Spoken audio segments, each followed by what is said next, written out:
بچوں کو نہیں پڑھائی جا سکتی ہے، لیکن قرآن کی ایسی خصوصیت ہے کہ سب کے لیے کتاب ہدایت ہے۔ اگر ایک عام آدمی جو ڈرائیور ہے وہ بیچارہ پڑھے گا تو اس میں بھی وہ کچھ نہ کچھ پائے گا۔ ایک آدمی بہت سی ٹاپ لیول کا سائنٹسٹ ہے، یا آپ کے ہاں جو ایٹم کے جو موجد ہیں، کیا نام ان کا ہے، عبد القدیر صاحب ہیں، ان کے لیے بھی کتاب ہدایت ہے۔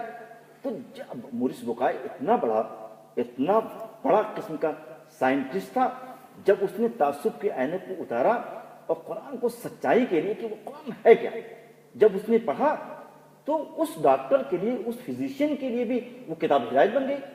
تو قرآن صرف اتنی سی بات کہنا چاہتا ہے کہ دیکھو میں ان لوگوں کے فائدہ پہنچاؤں گا، ان لوگوں کے لیے میں نفع بخش بن جاؤں گا جو بالکل تعصب کے عینک کو ان بائسڈ ہو کر قرآن کو پڑھیں گے، تو ان کے لیے یہ کتاب ہدایت بن جائے گی۔ اسی طریقے سے میں یہ بات بھی کہنا چاہوں گا کہ آپ یہ دیکھیے، ایک آدمی یہ اگر کہے کہ بھائی اور بھی آسمانی کتابیں ہیں، توریت ہے، زبور ہے، انجیل ہے، تو وہ کیوں نہیں کتابیں ہدایت؟ تو سب سے نقطے تو کئی ایک ہیں، لیکن قرآن نے خود یہ بتا دیا ہے کہ قرآن میں آتا ہے نا کہ نحن نزلنا الذکر وإنا لہ لحافظون، کہ ہم نے اس ذکر کو نازل کیا ہے۔ دیکھیے ایک خاص نقطہ یہاں بھی بتانا چاہوں گا، قرآن نے دیکھیے ذکر کا لفظ استعمال کیا ہے کہ یہ قرآن جو ہے نا، یہ المیرا پہ رکھنے کے لیے نہیں، خود ذکر مانے تو عام آدمی کسی سے پوچھے، آپ کہتے ہیں کہ ارے فلاں صاحب کا ذکر ہو رہا ہے، اردو میں آپ استعمال کرتے ہیں اس لفظ کو، تو قرآن نے خود کہہ دیا ہے کہ یہ کتاب سجانے کے لیے نہیں، ایک کتاب جزدان میں اچھے سے مخملی جزدان میں بند رکھ کر طاق پہ رکھنے کی کتاب نہیں ہے، یہ پڑھنے کی کتاب ہے، یہ ذکر کی کتاب ہے۔ اگر آپ تذکیر چاہتے ہیں، نصیحت چاہتے ہیں، اپنے ذہنی وسوسوں کو اپنے اندر سے نکالنا چاہتے ہیں، تو قرآن یہ کہنا چاہیے یہی جو ذکر ہے یہی نکالے گا۔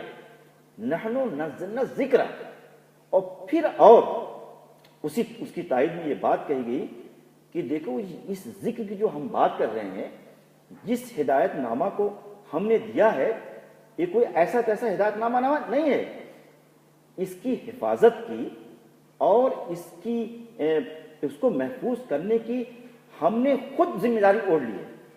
توریت کے بارے میں یہ بات نہیں کہی گئی، زبور کے بارے میں یہ بات نہیں کہی گئی، انجیل کے بارے میں یہ بات نہیں کہی گئی، صرف اللہ نے یہ کہا کہ قرآن ایسی کتاب ہے کہ جس کی حفاظت کی ذمہ داری میں نے لی ہے۔ اس میں کتنے آئے، ابھی چند سالوں پہلے الفرقان کے نام سے کتاب آئی تھی، اس میں بھی چینجز کیے تھے کہ جتنی جہاد سے متعلق آیات تھیں اور اس طریقے کی آیات تھیں، اس کو نکال دیا تھا، لیکن اس کے باوجود بھی الفرقان اس کا چل نہ سکا۔ قرآن دائمی کتاب ہے، اس کی تعلیم دائمی ہے، اس کے خطابات دائمی ہیں، اس کی ترغیبات دائمی ہیں۔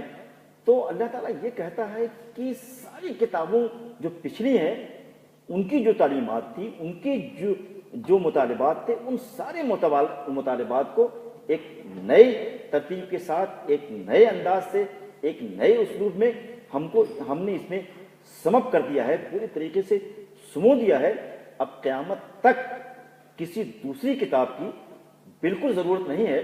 آپ یہ دیکھیے، جیسے سائنس میں ایک نظریہ آتا ہے کہ دنیا پھیل گئی، ایکسپینڈ کا لفظ آتا ہے، قرآن میں خود جیسے جیسے نئے معارف، نئے سائنسز، تحقیقات، انکشافات آئیں گے، ان انکشافات کے ساتھ ساتھ قرآن کی حقانیت، قرآن کی جامعیت مزید باتیں واضح ہوتے چلی جائے گی۔ قرآن کی آیت ہے وَالسَّمَاءَ بَنَيْنَاهَا وَإِنَّا لَمُوسِعُونَ۔ دیکھیے اب سائنس آج کے جو ہے، بلکہ مغرب کے سائنٹسٹ جو ہیں، مغربی ہیں، یہ بالکل جو اسپین کا نظریہ ہے کہ کائنات پھیل رہی ہے، اس آیت میں پوری طریقے سے موجود ہے۔ ظاہر ہے یہ آیت اس زمانے کے لوگوں کے سامنے واضح نہیں تھی، اس کے ساتھ جو دائمی لگا ہوا ہے کہ یہ دائمی کتاب ہے، تو جیسے جیسے آگے دنیا جائے گی، جیسے جیسے نئے علوم آئیں گی، نئی جہتیں، نئی چیزیں آئیں گی، اسی کے ساتھ ساتھ قرآن کا فلسفہ جو ہے مزید منظر عام پر آتا جائے گا۔ حضرت علی رضی اللہ تعالیٰ عنہ کا ایک قول ہے کہ لا تنقضی عجائبہ، کہ قرآن کی جو حکمتیں ہیں، قرآن کے جو فلسفے ہیں، قرآن کی جو گہرائیاں اور گہرائیاں ہیں، کہتے ہیں کہ کبھی ختم ہو جائیں، یہ کبھی ہو نہیں سکتا، یہ کبھی ممکن ہی نہیں ہے۔ کسی چیز کو آپ لے لیں، دنیا کا سب سے بڑا دولت مند ہو، اس کو فنا ہو گیا، بلکہ اے پاکستان کے باسیوں، ساکنان پاکستان، اگر اس پر توجہ نہ دی گئی تو تمہارے انتشارات یوں ہی رہیں گے۔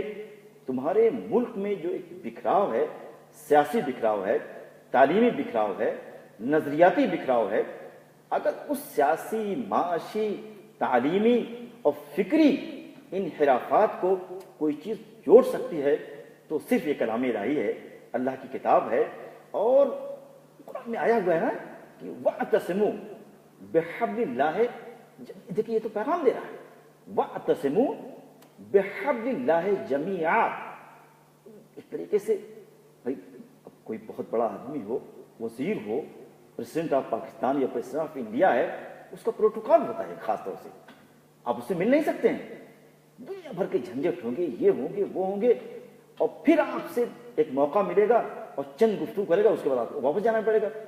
لیکن قرآن دیکھیے آپ، اللہ کو دیکھیے ڈائریکٹلی آپ سے کچھ کہنا چاہتا ہے، یعنی قرآن میں اور بھی تو آیا ہے کہ نحن نقذف الیہ من حبل الورید، اللہ تعالیٰ کہتا ہے کہ ڈائریکٹلی کہہ رہا ہے، نہ وہاں کوئی پروٹوکول ہے، نہ کوئی آپ کے اور اللہ کے درمیان کوئی حجاب ہے، تمام حجابات کو توڑ کر ڈائریکٹلی، جیسے کوئی باپ ہے اپنے بیٹے کو پکارتا ہے، بلاتا ہے اور اپنے سے قریب کرنا چاہتا ہے، بالکل اسی طریقے سے اللہ تعالیٰ اپنے بندے کو قریب کرنا چاہتا ہے، اپنی آواز کو سنانا چاہتا ہے، تم کہاں جا رہے ہو بھائی، تم کو پکار رہا ہوں، تم کو بلا رہا ہوں، تمہارے دلوں میں اپنی محبتوں کو ڈالنا چاہتا ہوں، لیکن یہ بندہ ہے کہ سنتا نہیں، یہ بندہ ہے کہ توجہ دیتا نہیں، یہ بندہ ہے کہ جو اپنے مالک سے غفلت کا شکار ہے، اور وہ خالق کائنات یہ کہہ رہا ہے کہ وَاعْتَصِمُوا بِحَبْلِ اللَّهِ جَمِيعًا۔ اگر آپ عربی داں ہوتے ہوں گے، اس میں کچھ لوگ، اعتصام کا لفظ یہاں استعمال ہوتا ہے اور پھر اس کے پاس جب با آ جاتا ہے تو اس کا مفہوم صرف یہی ہوتا ہے کہ کسی چیز سے جب انسان چمٹ جائے تو پھر وہ اس سے نکل نہ سکے۔ تو قرآن بھی کہنا چاہتا ہے کہ قرآن سے اس طریقے سے چمٹ جاؤ، قرآن کو اس طریقے سے اپنے سینے سے لگا لو، اور قرآن کو اپنے ذہن و فکر میں، اپنے رگ و ریشے میں اس طریقے سے اتار لو کہ وہ تم سے الگ نہ ہو، وہ تم سے الگ نہ ہو۔ ایک حدیث آتی ہے کہ ان الشیطان یجری من الانسان مجرى الدم، حدیث ہے جس کا مفہوم یہ ہے کہ دیکھو جو لوگ اس کتاب سے دور ہو جاتے ہیں ان کے رگ و ریشے میں قرآن اسی طریقے سے دوڑتا ہے جیسے خون دوڑتا ہے، مجرى الدم۔ لیکن اللہ تعالیٰ یہ کہنا چاہتا ہے کہ اس شیطان کو نکالو، بلکہ تم اس کتاب کو اپنے رگ و ریشے میں ڈالو، اپنے ذہن میں، اپنے فکر میں اللہ کی اس کتاب کو پوری طریقے سے بسا لو۔ وَاعْتَصِمُوا، ابھی میں نے حبل کے معنی بتایا تھا کہ یہ حبل کیسی ہے، پھر اللہ اسی حبل کا، اسی رسی کا حوالہ دیتا ہے کہ ارے بھائی اس رسی کو ایسا پکڑو کہ چھوٹنے نہ پائے، ایسا اس سے چمٹو کہ الگ نہ ہونے پائے۔ اور لیکن ایک نہیں، جميعا، یہ بھی ایک خاص بات ہے، ایک نقطہ یہاں پر ہے کہ آپ ہیں، سفیان صاحب ہیں، ہمارے مفتی صاحب ہیں، یہاں قرآن کو پڑھتے ہیں، لیکن قرآن کو پڑھ کر قرآن کی تعلیمات کو اگر عام آپ نہیں کریں، جمعیہ کا مطلب یہ نقطہ اس میں خاص طور سے قرآن کو پڑھنا بھی ہے اور ساری ملت اسلامیہ کو، ساری انسانوں کو اس سے جوڑنا بھی، یہی نقطہ اس میں ہے۔ اگر آپ دیکھیں قرآن میں آیا ہوا ہے وَلَا يُحُضُّ عَلَىٰ طَعَامِ الْمِسْكِينِ، یعنی گویا مسکین کو کھانا تو آپ کھلا رہے ہیں، اچھی بات ہے، لیکن اگر دوسروں کو اکسا نہیں رہے کہ بھائی تم بھی کھلاؤ تو آپ کا کھلانا بیکار ہے۔